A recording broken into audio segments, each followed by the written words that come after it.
Allô, Nissan? Hey, grosse tempête, hein? Hey, Karine, oui, je sais, les vilains bonhommes de neige sont de retour. Mais avec le Nissan Rogue à traction intégrale, c'est pas stressant. Exact, il est conçu et testé pour nos hivers. Oh, Karine, il y a un bonhomme dans le Rogue. Ah, c'est correct. J'ai allumé les sièges chauffants. Ah, bien joué, Karine. Maîtrisez toutes les conditions. Louez le Rogue S 2026 à partir de 0,4% jusqu'à 36 mois, incluant une réduction fidélité de 0,5% pour les clients Nissan admissibles. Jusqu'au 2 mars, sur approbation de crédit, les conditions s'appliquent. Détails chez Nissan.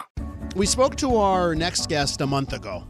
And at the time, he was telling us about how he was going to spend his month vacation working at a CHSLD. Well, now he's off that. He's finished his tour of duty there, and he's in quarantine for a couple of weeks before he can return for work. It is our pleasure to welcome Pierre Gaumond, Air Traffic Controller, back onto the program. Hi, Pierre. Hey, good morning. Thank you for having me on your show again. Man, it's us that thanks you. You know, and today we're just learning that we're going to get the military report on Quebec CHSLDs. We're going to see that. We're going to hear some of the details from that today. And you know, you're on now. You're going to give me your report.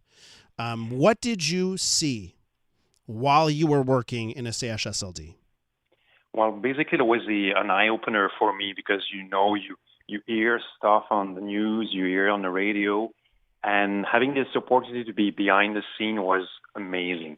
I've seen very interesting things, people caring for others, very devoted staffing work, taking care of the patients over there.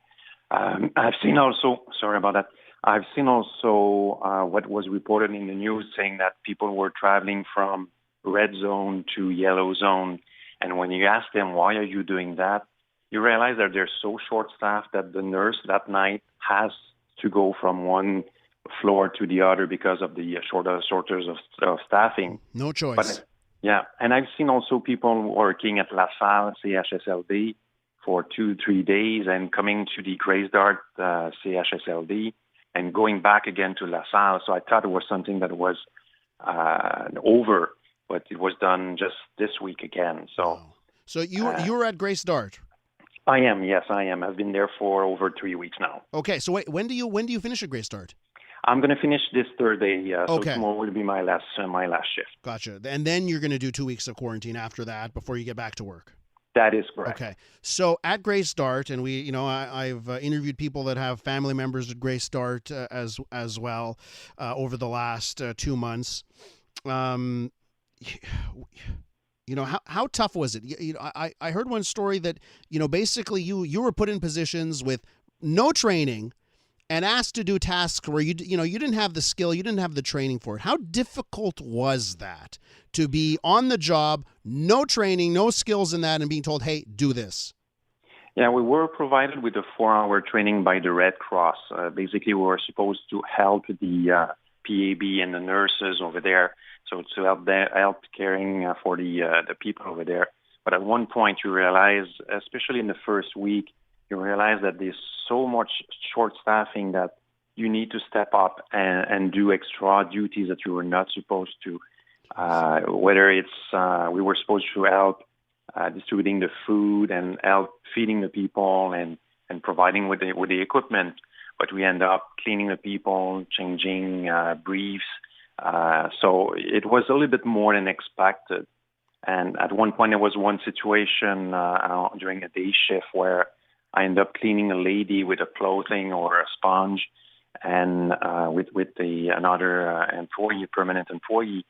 And at that point, we realized that those people are not all, they have dementia, some of them, and some are Alzheimer and very advanced in Alzheimer. And you realize that, well, they don't understand exactly what's happening. You're there with your mask, your visor, your gun. They haven't seen people for weeks or months outside of the employees who are rushed, exhausted. And at one point, we have to do what we had to do. So the employee said to the lady, remove your gown. And she said, no, I don't want. You're two men. You're in front of me. I don't want to be naked in front of you. So he removed her gown and he said to me, hold her. Well, holding. I was just told not to use force and to be gentle because they could have bruised, they could be hurt rapidly and easily. And he said, I will do it. And he took her wrist above her head, and it was very, very tight. Oh, man. And he said, wash her. So you do what you have to do, but you're there and saying, well, he has 20 years of experience. I'm only 3/4 shifts on, and I don't know exactly if it's okay or not. He must know better than I. At one point, he put his knee in between her knees, and he opened the legs, and he said, wash there. Jeez. So I felt like I was doing a sexual assault on someone. I was going home the day after at that night, and I was just lacking of appetite. I had a headache, and I slept for 12 hours. I have no clue what was happening. And the day after was the same thing, exhausted, headache.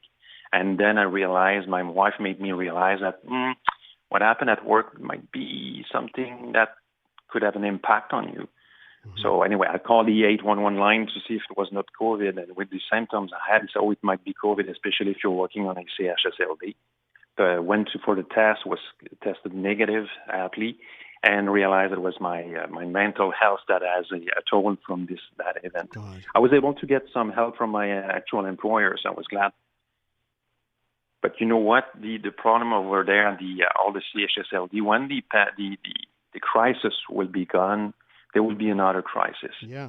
All those employees are emotionally involved in that situation. They have seen people dying. They were work a 16-hour shift, 24-hour shift without relief, and doing a lot of stuff that were, even them, a lot of stuff they were not supposed to do. They're doing the extra miles. They're doing the extra to take care of those people. But they're going to be exhausted. They will need emotional help. They will need to get involved because we're going to lose more people because of that crisis. Did you write a letter to the health minister? Yes, I did. She's my deputy, so I wrote to her and I sent her a list of at least 15 points that I've seen that should be changed, whether it's cleaning section, just where you get your scrub to get dressed for your shift. There was they were dealing with a crisis. So usually the employees are coming with their own clothes and they go on the floor and they work and they go back home.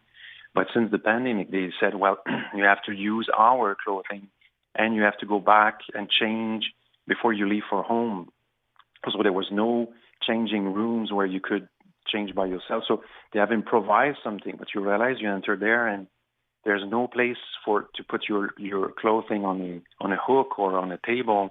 You need to put it on the floor, but the floor is contaminated. Oh, man. So you're dressing with contaminated stuff and you go back in the metro or on the subway or the bus or your car.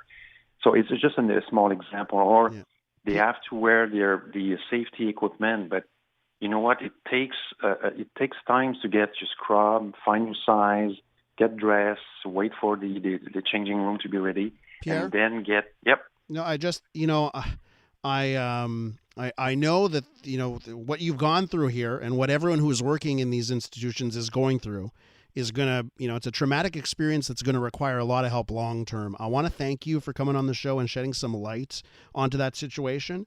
And maybe we should catch up again with, how you looking back on this in a month or so. Okay.